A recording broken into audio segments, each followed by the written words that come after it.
I am a traveller. म्हणजे थोडंसं unusual travelling माझं लवकर सुरू झालं. तर ह्या सगळ्या ज्या गोष्टी आहेत ना, ह्या सगळ्या गोष्टींमध्ये मला एक स्वभाव होता आणि तो स्वभाव अजून ह्याच्यातनं एनहान्स झाला या असल्या ॲक्टिव्हिटीजमधनं. तो हा की I enjoy uncertainty of life. म्हणजे I don't like travelling with too much of a planning. म्हणजे मला इथून बाईक घेऊन लेह लडाखला जायचं आहे, तर माझे स्टॉप कुठे असणार आहेत, मग कुठल्या हॉटेलमध्ये जेवणार आहे, मग मला आज ह्या हॉटेलमध्ये इथलं हे फूड चांगलं आहे मग ते खायचं आहे, एवढं सगळं प्लॅन्ड मला सुरुवातीपासून नाही समहाऊ कम्फर्टेबल नसतो मी. मला अनप्लॅन्ड गोष्टी खूप आवडतात आणि ती जी अनसर्टनिटी असते आणि जे सरप्राईजेस असतात, मग तिथे जायचं, हॉटेल शोधायचं, कुठेतरी राहायचं, मग कुठेतरी देवळात राहायचं. I deliberately avoid to stay in hotels. कुठेतरी रस्त्या साईडला झोपणं किंवा 10वीत आम्ही जे सायकलिंग गोव्याला वगैरे गेलो तर कुठेतरी बस स्टॉपमध्ये झोपायचं. सो ह्या सगळ्या ज्या अनसर्टनिटी असतात ना, ह्या तुम्हाला एकदा एन्जॉय करायची सवय लागली की ती जी लर्निंग प्रोसेस आहे ना, मग तुम्ही कुठल्याही कन्व्हेन्शनल स्कूलमध्ये जा किंवा नॉन कन्व्हेन्शनल स्कूलमध्ये जा, तुमचा ब्रेन त्या पद्धतीने सिच्युएशनला रिॲक्ट करायला लागतो असं मला वाटतं. आणि ती जसं मगाशी आपण म्हटलं की रिॲक्शनमधनं आपण शिकत असतो. तर त्या रिॲक्ट कसं करण्याचा, रिस्पॉन्स कसं देण्याची एक सवय लागली आणि तुम्ही ते एन्जॉय करायला लागला, तर लर्निंग आपोआप होतं असं मला वाटतं. सो ते एव्हरीथिंग प्लॅन, सर्टन, स्पेसिफिक, मला माहिती अजून इथं काय होणार, हे एवढं planning is kind of losing the whole charm of your life. There is nothing certain in life. Every day is a surprise.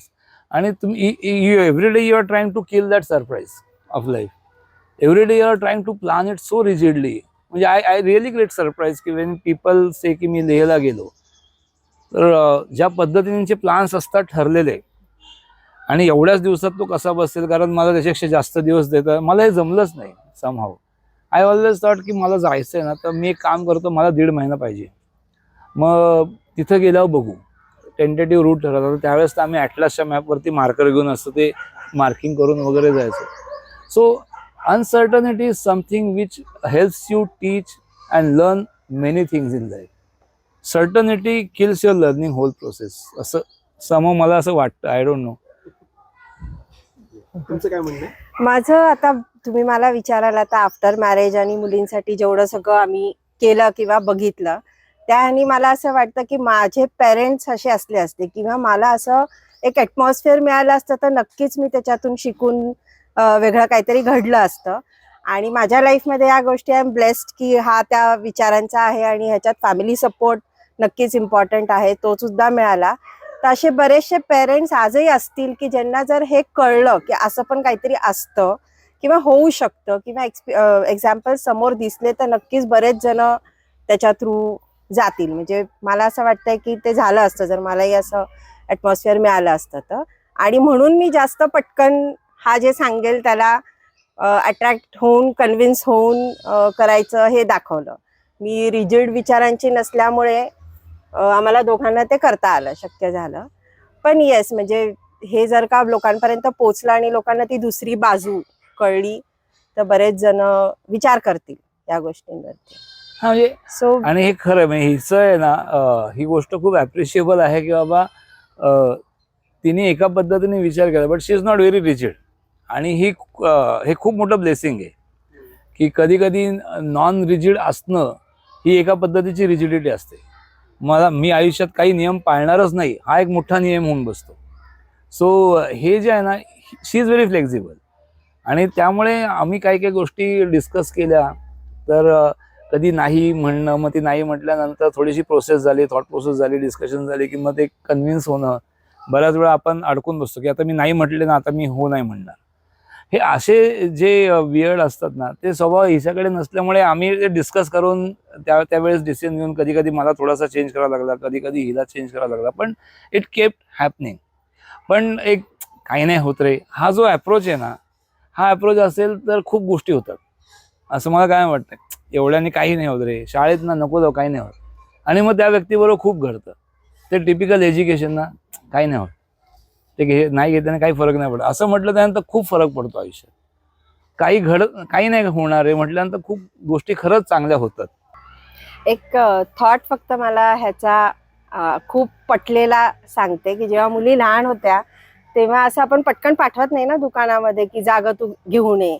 मला म्हणायची नाही रे ती लहान आहे मीच आणते. तर म्हणतो नाही आता तशी ती मोठी आहे, म्हटलं नको क्रॉस करायला लागेल तिला, बघणार नाही काही गाड्या बिड्या उगीच कशाला.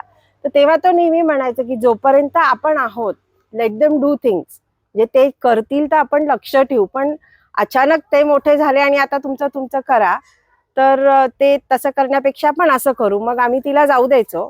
मग तुला भीती वाटते ना, मग तू मागे जा तिच्या, बघ ती व्यवस्थित क्रॉस करते की नाही. तुला जेव्हा कॉन्फिडन्स येईल की ती व्यवस्थित करते मग तू जाणं बंद करून दे. तर तो थॉट मला खूप पटला होता की ठीक आहे जोपर्यंत आपण आहोत गाईड करू शकतो तोपर्यंत let them do what they want, आणि तुम्ही फक्त ऑब्झर्व करा.